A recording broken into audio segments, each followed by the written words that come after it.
Story of Seasons: A Wonderful Life remake is right around the corner. After playing 300 to 400 hours of the game, I figured I'd give you guys a small little review that is spoiler free, that doesn't dive into too much detail. A lot of the joy is experiencing everything in this game yourself. So make sure you guys grab a cozy little drink, get your serotonin up, grab a nice warm blanket, and strap in for a hero review. My honest opinions, no BS, just what I think of the game, removing the nostalgia glasses too. Now the first thing that everyone's probably wondering is character customization. Harvest Moon: A Wonderful Life originally didn't have this, but it did have another version that let you play as a female character. Now I'm happy to say with Story of Seasons: A Wonderful Life, you'll be able to pick your gender, you'll be able to pick your pronouns, and you'll be able to customize your character with a few different hairstyles, as well as hair color, eye colors, and eye shape, and even outfits. When you start the game, it's going to ask you to pick your pronouns, and from there that's going to decide your gender. Now if you pick he, him, characters will refer to you as their husband, dude, bro, how pronouns work, right? I figured I'd just mention this real quick because I've seen some comments on my Let's Plays that they're not going to get the game because pronouns and they want to be a male. I don't think a lot of people understand how pronouns work. Anyways, so that's the end of my rant. Now, along with this character customization, there is also same-sex marriage. Now, in case some people were wondering, it doesn't depend on the pronouns you pick. You know, if you pick they, them, he, him, she, her, you can marry male, male, female, female. I figured I'd mention that real quick just because I know some people might be wondering that. Now let's dive right into the story and plot of the game. Don't worry, you don't have to click off the video at this point. We're gonna keep it spoiler free, okay? So like most other Story of Seasons games and Harvest Moon games and any honestly farming sim game, the story revolves around you coming from a town looking to get away from the city life and pick up the farm that your father has left behind to his friend. With your dad's friend getting a little bit older, he reached out to you and decided to give you a chance. Let you have your turn at running the farm. He's there to help you and support you the entire way. At any point in the story, if you have questions for him, you can ask him and he's there to guide you. He's essentially your farm hand at this point. The way the story plays out in this game is it's divided up into chapters, and those chapters consist of years. So year one is titled Beginnings, which is fitting. It's you coming to this area, trying to get your footing in this town, and trying to start your farm. Forgotten Valley is where you're going to be living your life and making relationships as well. By the end of year one, you're going to have romance someone, propose to them, and get married. The story really revolves around you living your life, growing up, raising your family, watching your family grow up, and seeing where they take their career choices. Now, once you beat the story, it's going to ask you to save your game, and then you're going to be able to keep playing afterwards. No restraints on, you know, having to get older, having the complete storylines. All that's just open to you to do at any point, which is really nice. So let's talk about gameplay a little bit. The gameplay is pretty straightforward. It's a lot like any other farming sim games, but I'm going to break down the daily rotation of what to expect from this game because A Wonderful Life is, I love the game, but it's honestly lacking a few more complexities, and I wish they would have just added a little bit more to the game instead of being a one-to-one remake. So your daily cycle of A Wonderful Life is going to be waking up. Next thing you're going to do is feed your animals, then you're going to feed water your crops, and then you're going to give gifts to people. You're going to look around and pick up flowers and herbs, and then fish. That's mostly the entire gameplay cycle of A Wonderful Life. Now once you get further into the game, you're going to be able to add trying to raise your kids. So what does that mean exactly? You're going to have to, if you don't want them to go towards what they're naturally inclined to be, for example, Molly's kids are going to want to be artists or musicians.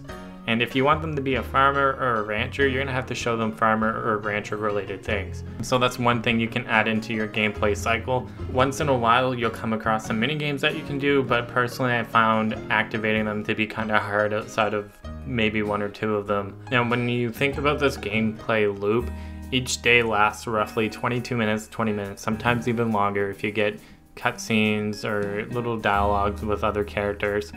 But the gameplay loop itself can become extremely repetitive. Especially the further you get into the game and start making money, you're gonna feel like there's not as much things for you to do. So I recommend highly, take your time with this game. Don't sit down and binge it all at once. Just enjoy it as an Animal Crossing type beat game. There is honestly more to do in Animal Crossing, which is a little shocking now, but unfortunately that's a gameplay cycle. So if you're on the fence about this game and you expect there to be a lot of things to do, there really isn't. The next thing I want to talk about is graphics and performance. Now, if you played the original Harvest Moon: A Wonderful Life, looking at trailers and gameplay, I'm sure you've seen that the graphics are a big leap in a different art direction. Now, I want to say a lot of the times I was looking through the game, even playing on Switch, like, wow, this is actually beautiful. It's kind of how I pictured the game to be when I was a kid. Everything looks vibrant, bright, almost dreamlike. And honestly, I think it really fits the vibe, and it kind of breaks away from the aesthetics that Pioneers of Olive Town had. There's just something I didn't enjoy about that art style or the top overview. And I think what they did with A Wonderful Life remake, it's actually really good and fits the overall vibe and aesthetics. And at no point was I kind of like, something's really ugly, or you know what, this wasn't a good art direction. I think they did a good job with stylizing the world a little bit more and making it feel like what we remembered it as a kid.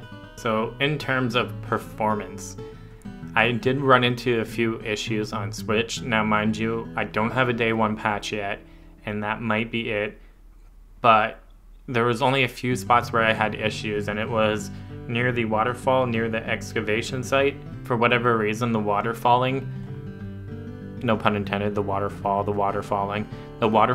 absolutely throttled my Switch, and it was horrible. Outside of that, most of the time the game ran flawlessly. So I'm hoping with the day 1 patch they'll be able to fix that and there shouldn't be any issues. Now, this might be like a glitch or performance issue, but my animals would sleep at like weird times that they wouldn't in the original game. Now, I don't know if this is a change or what, but there were some times where my animals would sleep for like 8 hours a day, and you know, hopefully they address that with the day 1 update. My honest and overall opinion about this game is that it's a good game. It's a fun game. If you played the original, you're gonna love this game. If you're expecting there to be a lot of stuff to do in this game, you're gonna be disappointed. The whole point of this game is after a long day, you sit back, take a break, raise some crops, you can mix crops together, you can make friends with people, you can raise a family. The game is absolutely beautiful, it runs well, it looks great, it has a good feeling when you're playing it, it brings you up. But unfortunately, the overall gameplay cycle, the gameplay loop itself is actually kind of lacking compared to like modern day standards. I wish they would have added a little bit more, maybe a few more mini games, a few more festivals. There just isn't that much.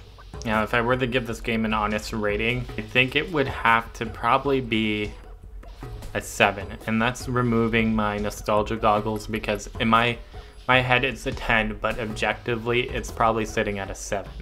It's a great game, it's a great fun. The price of the game isn't a full price game, so I think it's definitely worth it. If you're on the fence about this game, I would recommend waiting for it to go on sale, or even picking it up secondhand. It is great fun to be had, great characters to meet, a great fantasy life to live. Unfortunately, after spending some time in the game, you're going to notice the gameplay gets repetitive, and that's honestly my biggest critique. I'm going to be doing reviews for any other of the games that I cover on my channel, so if you like this review, be sure to drop a like, be sure to drop a comment, and what did you guys think of the game? Are you excited for it? Are you happy for it? What are you thinking right now? I hope you guys have a great week, great year, great weekend, and great life. Take care.